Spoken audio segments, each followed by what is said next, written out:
안녕하세요. 고품격 주식수다 이서구예요. 지금부터 딱 7분만 여러분들께 말씀을 드리겠습니다. 7분 여러분께 투자하실 만한 효과를 드릴 테니까요. 집중해서 지금부터 보시길 바라겠습니다. 오늘은 바이오주에 대해서 집중적으로 또 말씀을 드리려고 하는데요. 지난 연말과 그리고 어제 말씀드렸었던 것처럼 셀트리온 집중 분석 한 번 더 해보고요. 그리고 박셀바이오에 대해서 말씀을 드려보겠습니다. 셀트리온 오늘 소폭 상승했습니다. 그런데 결론적으로 이서구 너는 어떤 의견이냐 묻는다면 일단은 저는 올라간다면 감사합니다 하고 물량을 줄이고 다른 종목으로 갈아타자, 결론적으로 먼저 말씀을 드리겠습니다. 일단 뉴스를 살펴보면은 13일이죠. 13일 바이러스 항체 치료제 임상 이상 결과가 발표가 됩니다. 그런데 회사 내부적으로는 상당히 긍정적일 거다라고 발표 기대치가 있죠. 그러한 기대감에 의해서 지난번에 고점을 한번 쳤고요. 그 이후에 빠졌습니다. 이 고점 말씀드렸었던 것처럼 미국의 모더나라든가 화이자 이들 종목과 거의 고점이 비슷한 양상. 그 이후에 모더나나 화이자 같은 경우에는 많이 하락했다라는 점을 말씀을 드렸죠. 그런데 여기에서 한번 생각해 볼 부분이 있습니다. 서정진 회장님께서 지금 은퇴를 하셨죠. 어느 정도 관여는 하실 수 있으시겠지만은 여태까지 이끌고 가셨다라는 분, 그분이 좀 은퇴를 하시면은 영향력, 지도력 약간 좀 멀어지지 않을까라는 생각이 좀 들고요. 그리고 가장 크게 생각하는 부분이 이 부분입니다. 제가 생각할 때에 한번 살펴보면은 제가 말씀드렸었던 부분이 있죠. SK하이닉스가 오늘 종가로 91조 7천억까지 됐습니다. 그리고 셀트리온이 47조 원 정도, 그리고 셀트리온 헬스케어가 23조, 셀트리온 제약이 7조 8천억 정도. 그러면 합하면은 SK하이닉스가 91조 7천억이라 그랬는데 셀트리온 삼형제가 77조 8천억, 78조 되는 것이죠. 한때는 셀트리온 삼형제가 하루 이틀 정도 올라갔었죠. 그런데 이 부분은 제가 생각에 너무 과대평가됐다. 그러니까 이러한 부분, SK하이닉스가 상승을 해서 격차를 벌인 뒤에 뒤따가는 정도, 이 정도의 상승을 기대할 수 있지 이것을 앞지르기는 좀 힘들지 않냐라는 부분을 말씀을 드렸습니다. 여기에는 그 뒷배경이 되는 성장성이 있고요. 그 다음에 실적이 있는데 실적 부분이 단일이 된다는 것이죠. 그리고 올해 이 반도체 분야 성장성 아주 급속하게 팽창이 되고 있는데요. 여기에 대해서 앞지를 여력은 없기 때문에 SK하이닉스가 여기서 더 올라간다면 어느 정도 따라가는 정도의 흐름이 셀트리온에서 나타날 가능성이 크다라는 부분으로 저는 생각하기 때문에요. 여기서 추가적으로 상승할 수 있습니다. 하지만 이것은 매도의 기회로 활용을 하고 다른 종목으로 갈아타는 것이 지금 주식 투자하는 입장에서는 왜 하십니까? 돈을 벌려고 하는 것이죠.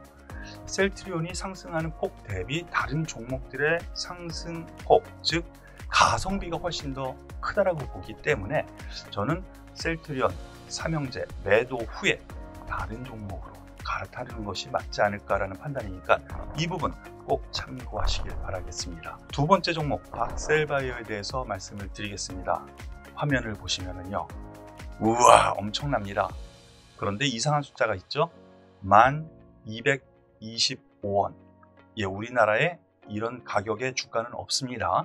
10,000원 이상은 50원 단위입니다. 왜 이렇게 됐느냐? 무상증자 100% 권리락. 그래서 반으로 가격이 다운된 거죠. 그걸로 계산을 해서 1225원입니다. 이 부분을 꼭 기억을 하시고요. 그런데 10,000원이라고 하죠. 10,000원에서 오늘 현재가가 얼마예요? 27만원까지 갔었습니다. 27배. 야, 대단하다. 그런데 이 회사 어떤 회사냐? 관심이 있으니까 이 방송을 보신 분들이 대부분이시겠지만 모르신 분들을 위해서 항암 치료제를 개발하는 회사입니다.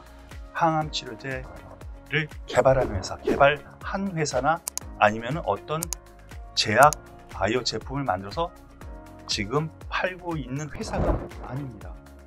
매출이 제로입니다. 이게 첫 번째 요건이에요. 가진 거라고는 꿈입니다. 어떤 꿈? 항암 치료제가 개발된다면 이 정도 주가 가겠지. 임상 3상이라면 이 정도 주가 저 인정하겠습니다. 그런데 임상 2상도 아니고 임상 1상. 임상 1상입니다. 그러면은 지금 바이러스 치료제, 지금 유행하고 있는 그 치료제 같은 경우에 임상 1상, 2상, 3상까지 가지고 허가까지 받는데 최소 5년 걸립니다. 그런데 문제가, 사회적인 문제가 너무 크다 보니까 지금 1년 안에 막 만들어가지고 이거를 해결하려고 하는 거죠. 그런데 항암 치료제 같은 경우 그렇게 안 된다는 거죠. 아무리 빨라봐야 일상 지나고 해봐야 3년, 4년 뒤입니다. 꿈으로 올라갔다라는 점. 10월 20일 만원에서 27만원까지 올라간 이 상태. 너무 올랐기 때문에가 아니고요. 그 뒷받침되는 부분이 실적 아예 없지. 앞으로 꿈, 5년 뒤의 꿈을 지금 꾸고 있다는 이 점에서 놓고 보면은 좀 고평가된 것 아닌가라는 생각입니다. 작년 연말 바로 이 부분에서부터 생각을 했습니다. 바로 이 부분부터 생각을 했었는데요. 이제는 여기서부터의 위로 올라가는 부분은 추가 상승은 좀 제한적이지 않나 라는 생각이에요. 그래서 일단 소위 세력이 가미된 상승이 됐기 때문에 이렇게 올라갔기 때문에 지금부터는 매수보다는 매도를 말씀드리는 것이 맞지 않나라고 생각이 들고요. 이 방송 보시는 분들, 이 방송 봐서 이 종목 산다? NO! 가지고 계신 분들은 이제부터 팔자. 그래서 다른 종목으로 사자. 이렇게 말씀을 드리겠습니다. 과거 사례 많이 들 수 있는데요. 시간 종이 땡 울렸네요. 7분. 그래서 오늘은 시간 관계상 여기서 마무리 짓고요. 그러면 이들 종목들 셀트리온 헬스케어, 셀트리온 제약, 셀트리온 매도를 일단 좀 높게라도 해서 어떤 종목을 사야 되느냐, 박셀바이오 매도했으면 어떤 종목을 사야 되느냐, 시간 관계상 여기서 말씀을 못 드리겠고요. 무료 문자 회원 가입하시면은 제가 내일 아침에 무료 문자로 여러분들께 종목 하나씩 선물로 드릴 테니까요. 많은 참여 바라겠습니다. 오늘은 신광영상 여기서 마무리 짓겠습니다. 감사합니다.